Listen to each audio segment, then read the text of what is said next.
Welcome to Kansas Ag Report. I'm Ken Rogers. On this week's program, we talk ethanol with the new CEO of the Renewable Fuels Association, Geoff Cooper.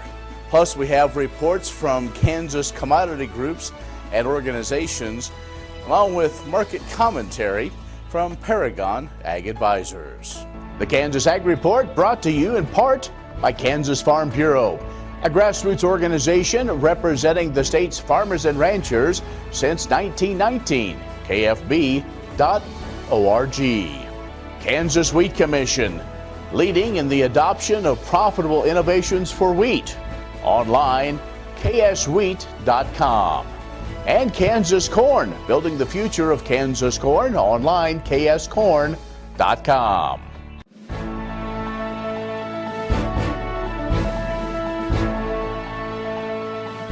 In agriculture news from agview.net, the Consolidated Appropriation Act of 2019 authorizes appropriations to fund the operation of a number of agencies in the federal government, including USDA, through the end of the fiscal year, September 30th.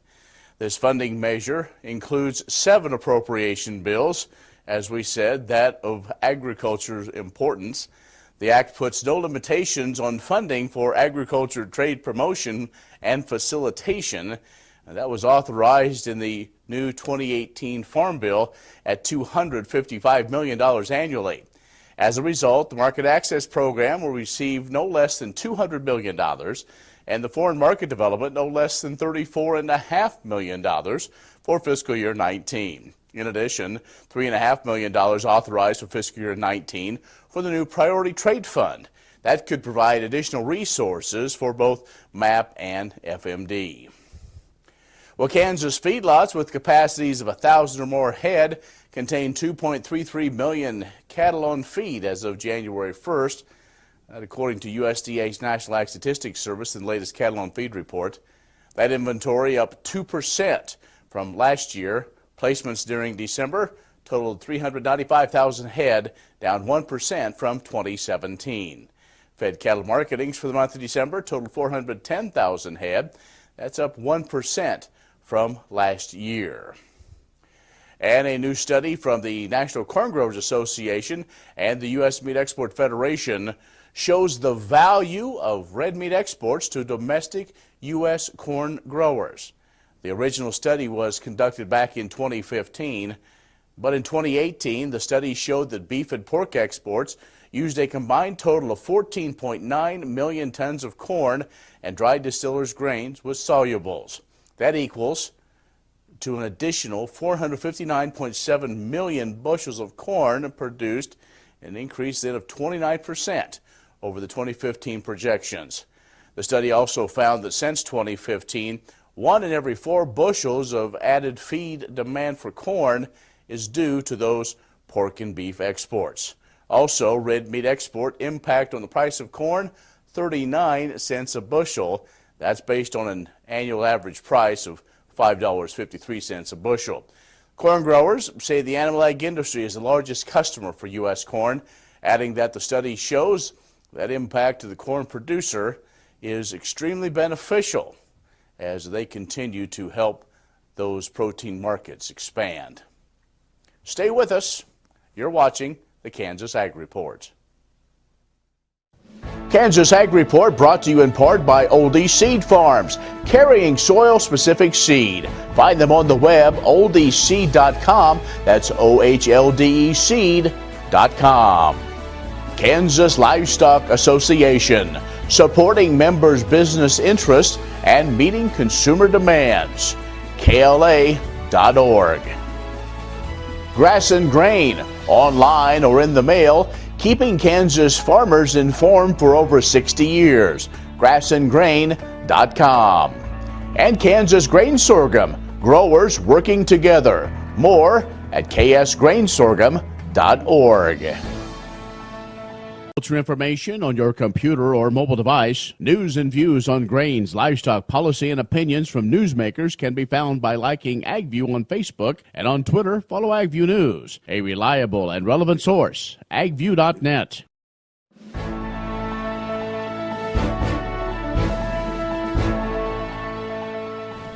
Hello, I'm Jody Oline, and I work with Kansas Corn Commission and Kansas Soybean Commission on their Common Ground Kansas program. Common Ground Kansas is a farmer-led organization of 18 farm women statewide. And what they do is connect with non-farm moms about issues that occur on the farm and off the farm to create relationships and conversation around today's food and farming. So our first event in April is on the 18th, and we're working with Manhattan Chamber and young professionals to host a meetup in Manhattan. That meetup will occur at the Manhattan Meat Market, and we'll be hosting farmers and non-farmers alike to come together and have conversation around food and some really great bite-sized meals. So our second event is April 27th, and it's Cows, Cooks, and Conversations. It'll be occurring at Hildebrand Dairy in Junction City. And while we're there, we'll have Chef Allie on site cooking up a great meal and just really gathering around and having conversation about how to get things done in the kitchen, how to get meals on the table, and really where those meals come from. Our last event will be on June 1st, World Milk Day, and we'll be partnering with Midwest Dairy and Crystal and Lowell Neitzel to host a yoga on the farm at their place. To learn more about Common Ground or even get involved, visit our website at commongroundkansas.com. And that's commongroundks.com, or search us on Instagram, Facebook, or Twitter.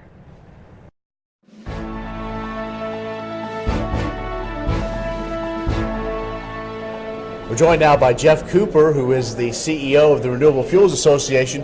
In fact, not really new to renewable fuels, but new to that position, so congratulations. Thanks so much. Of course, many folks know Bob Dineen, who was a long time just the torch bearer, and so I guess it's kind of passed on to you, but you also have had a long history of being a great advocate for biofuels. That's right. I've been with RFA for 10 years. I was with the National Corn Growers Association for 5 years before that.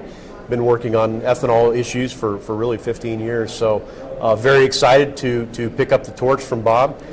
He's still around and providing his sage advice and guidance, so we're fortunate to still have Bob to call on for those things. As we look at 2018, probably the top of the list was finally getting that E15 year-round, in a sense, in the works. That's right, it is in the works. President Trump came to Iowa in early October, announced that he is directing the EPA to begin the process to remove that summertime ban on E15. We've heard from retailers that is the number one barrier that has kept them from offering E15. So we think alleviating that barrier is really going to help expand the marketplace and give a real nice boost to demand for ethanol. You think things will be done in a timely manner? Are you pleased with the way things are progressing? Well, we're a little bit concerned about the delay that we're seeing with EPA beginning this rulemaking process. Again, the President made the announcement in early October. We're hearing from EPA that they're not going to begin this regulatory process until February. That gives us some concern because that doesn't give them a lot of time to get this done before next summer, June 1st, 2019. American petroleum industry, I mean, they're still out there saying, is this really a good thing? And really kind of playing those old myths. That's right. Yeah, it's the same myths and misinformation that we heard when E10 was introduced back in the late 70s and early 80s. We hear them say it's going to damage engines and it's going to make air pollution worse. So it's all the same stuff that we've heard with E10 in the past. Now they're saying those things about E15. But the truth is, the automakers themselves, if you open about any owner's manual today, you're going to see that the automaker is including E15 as an approved fuel. It's warranted, it's safe for the automobile. E15 is going to be lower in price by 5 or 10 cents a gallon, and it's offering a little bit of extra octane. And if there's one thing we know, engines like octane, and so more octane is good. And so the way this has worked, though, demand is still there for all blends, correct? That's right, and E15 is not something that's going to happen overnight. We're not going to replace every gallon of E10 with E15 in a very short time frame.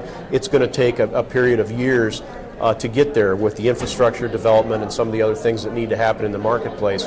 But this is a big first step, and we had to get this summertime barrier removed in order to grow this market. We're talking with Geoff Cooper, the CEO of the Renewable Fuels Association.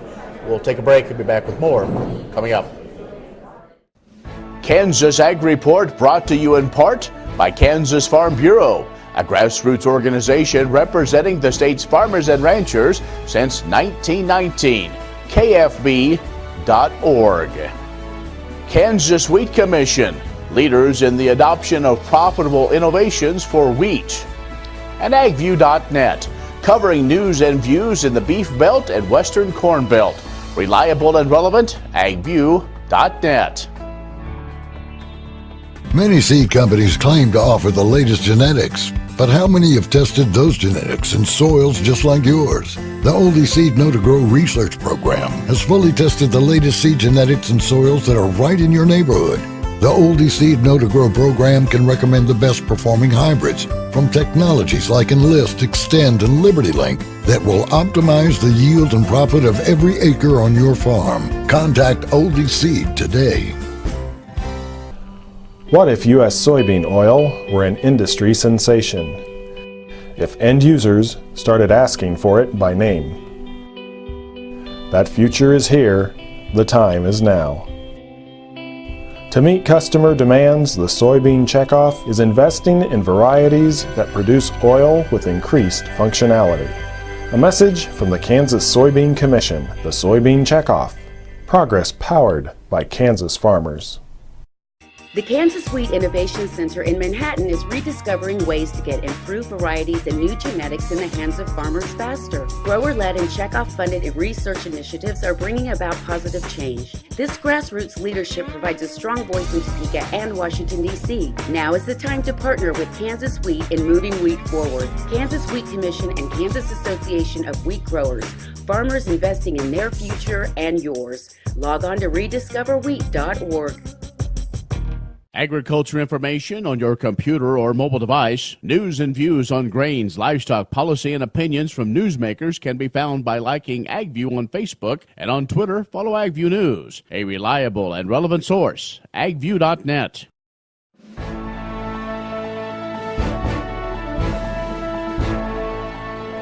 Geoff Cooper, the CEO of the Renewable Fuels Association, is joining us. And let's talk about, we've talked about kind of some domestic things. Let's talk a little bit about internationally, demand and how that export market working. Well, the export market has been huge for the ethanol industry this year. We're expecting record exports of about 1.7 billion gallons in 2018. That would be more than 10% of what we're producing. And that's remarkable because 10 years ago we weren't exporting any ethanol, and we weren't really even thinking about exporting ethanol. So to have developed that market in the last decade has been very important to keeping supply and demand in balance for the industry. We expect to see continued growth in export demand. Hoping to get back into China. China was one of our top markets previously. It is shut down today because of high tariffs on ethanol. But Brazil, Canada, Mexico, we have lots of great things happening in the international market, seeing a lot of demand from those countries. Okay, so that E15 took a lot of time to get that kind of over the hump, get the president to finally act on it. So what's in the future? What's in that pipeline, or what's in the crystal ball of the things you're working on? Well, when we look down the road 5 or 10 years, we're really excited about the prospect of mid-level ethanol blends in the 20 to 30% ethanol range. And the reason for that is the automakers are telling us they want higher octane fuels so they can build more efficient engines with higher compression ratios, engines that are cleaner and lower emitting. And to do that, they need high octane. Well, there's no better octane source on the market than ethanol. It's the highest rated octane component, it's the cleanest, and it's the cheapest. So we're confident that a move to high-octane fuels in the future, ethanol would play a major role in that. And you've had a great partnership with the industry with NASCAR. I mean, that's right. You bring in a loyal audience, but they've seen the results and see what ethanol does on the racetrack, and you bring that back down to where maybe you want to be a part of that, and a good way to be a part of one of the nation's #1 sports is to have ethanol in your tank. Well, that's right, and I mean the racing community has always been big fans of ethanol. Even local, around St. Louis, I pull up to the E85 pump, and there's always a guy on the other side of the pump filling jugs up because he's on his way to a race somewhere. So, racers in that community have always recognized that the performance benefit you get from that high octane ethanol is desirable, and again, it's cheap. It beats the heck out of spending $5-6 a gallon on race fuel. Now, folks want to know more. Maybe they get into a conversation about getting their facts straight and everything. I'm sure they can go to your website and get that. So, our website is an excellent resource for just basic facts and information on the industry. That's ethanolrfa.org. We also have a number of publications that we're happy to send out to folks, just containing lots of facts and information for these sorts of discussions. All right, thanks. Geoff, good to see you. Good to see you. Thanks. Geoff Cooper, the CEO of the Renewable Fuels Association, has joined us here on the Kansas Ag Report. Premier Farm and Home has what you need to make your lawn the best in the neighborhood. Hi, I'm Ken. We choose Premier Farm and Home for the professional look that we do ourselves. Feel free to stop in. You can also visit our website at heycow.com. Kansas Farm Bureau, the voice of agriculture, represents grassroots agriculture. The state's largest and most powerful farm organization stands up for its members through leadership development, agriculture education, legal defense, environmental advocacy, farm safety, and risk management. Members also enjoy money-saving benefits. To join our organization today or to learn more, go to www.kfb.org or find us on Facebook and Twitter. All over the country, more and more communities are making the change to biodiesel made from U.S. soybean oil, and the decision continues improving the health and welfare for millions of Americans while adding billions to our national economy.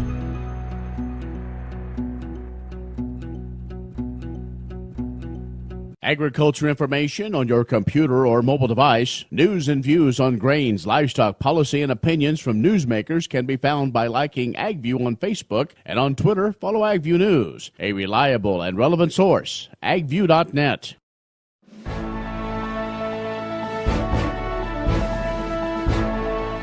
The Wheat Foods Council continued its battle on fad diets when it met in mid-January in New Orleans, Louisiana. Ron Supis, Kansas Wheat Commissioner, and 3 members of the Kansas Wheat staff represented Kansas farmers at the meeting. Wheat has become an easy punching bag for fad diets and those who profit from them. But the Wheat Foods Council has adopted a strategic plan to help inform consumers about the merits of wheat foods by influencing the influencers and telling the story of wheat. Wheat continues to pop up in the news, both in terms of production and nutrition. The Wheat Foods Council has continued to monitor mentions of wheat in the media. According to their findings, the mentions of gluten-free diets have fallen nearly 20% from 2015 to 2018. On the other hand, mentions of whole grains have risen 16% in the same 3 years. These findings suggest that the gluten-free diet has started the downhill slide that most fad diets see. In gathering this data, the Wheat Foods Council was also able to ascertain that negative media mentions of wheat decreased by 4% since 2015, while neutral coverage of wheat has grown by 5%. Kansas wheat producers have had an active role in the Wheat Foods Council since its formation in 1972. The council is an industry-wide partnership dedicated to increasing wheat and other grains foods consumption through nutrition information, education, research, and promotional programs. The council is supported voluntarily by wheat producers, millers, and related industries. The Kansas Wheat Innovation Center in Manhattan is rediscovering ways to get improved varieties and new genetics in the hands of farmers faster. Grower-led and checkoff-funded research initiatives are bringing about positive change. This grassroots leadership provides a strong voice in Topeka and Washington, D.C. Now is the time to partner with Kansas Wheat in moving wheat forward. Kansas Wheat Commission and Kansas Association of Wheat Growers. Farmers investing in their future and yours. Log on to rediscoverwheat.org. Many seed companies claim to offer the latest genetics, but how many have tested those genetics in soils just like yours? The Oldie Seed Know to Grow research program has fully tested the latest seed genetics in soils that are right in your neighborhood. The Oldie Seed Know to Grow program can recommend the best performing hybrids from technologies like Enlist, Extend, and LibertyLink that will optimize the yield and profit of every acre on your farm. Contact Oldie Seed today. What does a brighter, more sustainable future look like in our cities and towns, and how do we get there? When New York needed an alternative fuel source to reduce carbon emissions, the city found what it needed in biodiesel made from U.S. soybean oil.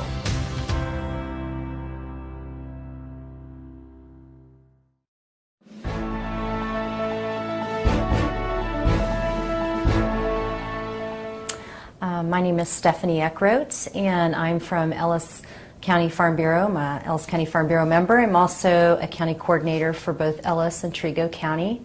I also work with the Collegiate Farm Bureau group out of Fort Hays State University. I'm also associated with a commodity group here in Kansas. I work with the Kansas Dairy Commission, Kansas Dairy Association. My husband and I live on a farm outside of Hays where we stable horses and provide an agritourism opportunity for people passing through Kansas.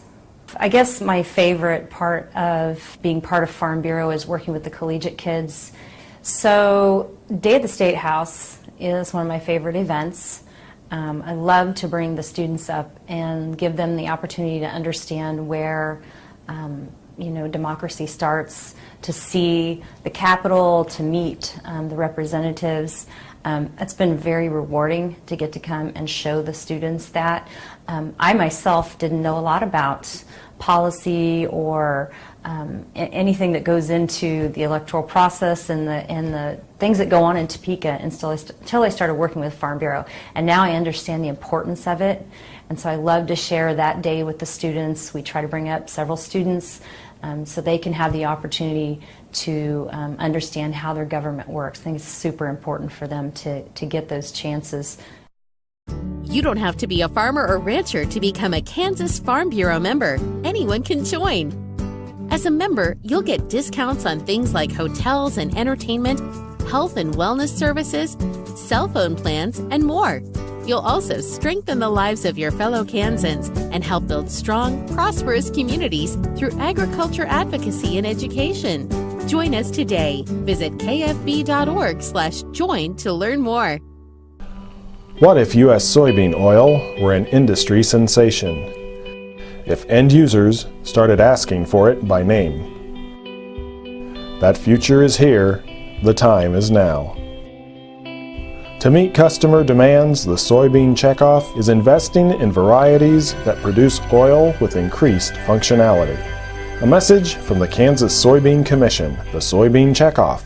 Progress powered by Kansas farmers. Next time you see a beautiful field of corn, reach out and thank the farmers who work tirelessly to raise corn for livestock feed, renewable fuels, and exports to feed a growing world population. The farmers on the Kansas Corn Commission work for Kansas Corn with grower-funded checkoff dollars that support foreign and domestic market development, research, promotion, and education to expand opportunities for Kansas farmers. To learn more, visit kscorn.com.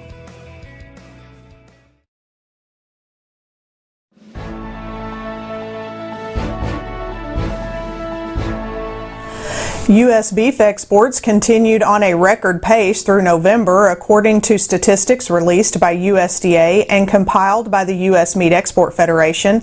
January through November 2018, beef exports reached 1.24 million metric tons, up 8% over the previous year and 6% above the record pace set in 2011. Beef export values for the same period totaled $7.63 billion, up 16%. Through 11 months, beef export values broke the previous full-year record of $7.27 billion from 2017. The beef export value per head of fed slaughter averaged $320.72 through November. That's up 14% from 2017, with USMEF reporting some U.S. beef cuts trading at record prices in Asia. Japan continues to be the leading market for U.S. beef, although future market access to Japan is a major concern for the U.S. beef industry.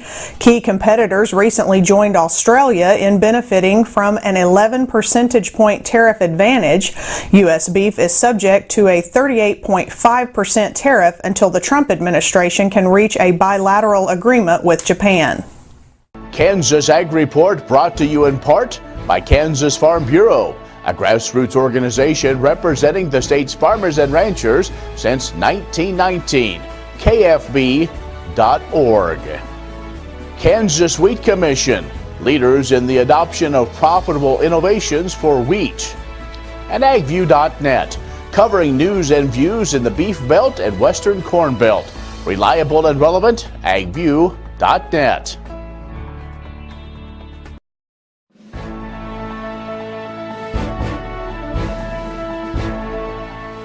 Good morning, Zach Otot here with Paragon AG.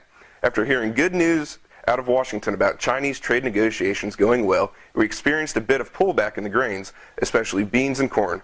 A couple of reasons why we saw this backstep is that we had option expiration on Friday the 22nd and turned around to first notice day for the March contracts the next week.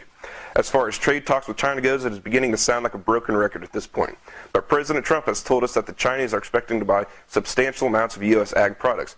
These talks have been amped up due to the March 1st deadline that has been put in place before another round of tariffs are slapped on. Until we get something written in ink about an official or even a partial trade deal, we will continue to kick the can down the road, and we may see corn and beans continue to move sideways. Wheat, however, has been taking it on the chin lately. We have seen a sharp move to the downside and have hit contract lows. Even though we're expecting a small U.S. crop this year, we're still sitting on a glut of wheat. We are waiting on fresh news headlines to help dig us out of this hole. Weather will be a thing to keep an eye on for wheat, especially as we'll be breaking dormancy in the next few weeks and run the possibility of a late freeze, considering the weather and cold temperatures we have been experiencing lately. Final decisions are difficult no matter what time of year it is. If you need to sell last year's crop or think you should be started on new but can't decide, consider an alternative strategy. Let us help find the strategy that fits you. Give us a call here at Paragon Ag Advisors, 888-452-8751. I'm Zach Otot. Have a great week.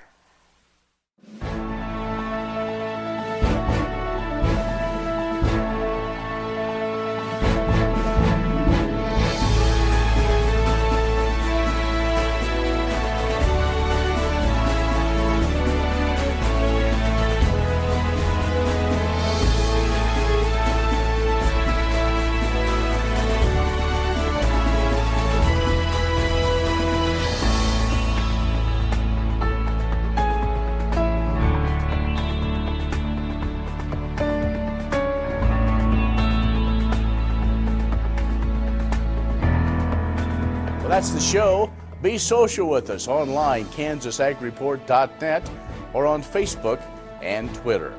The show is also in podcast form at castbox.fm. Search Kansas Ag Report. I'm Ken Rogers. Thanks for watching. We'll see you next week. All over the country, more and more communities are making the change to biodiesel made from U.S. soybean oil. And the decision continues, improving the health and welfare for millions of Americans while adding billions to our national economy.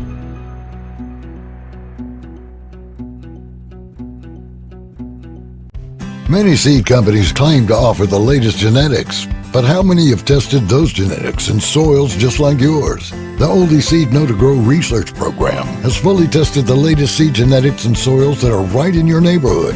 The Oldie Seed Know to Grow program can recommend the best performing hybrids from technologies like Enlist, Extend, and Liberty Link that will optimize the yield and profit of every acre on your farm. Contact Oldie Seed today.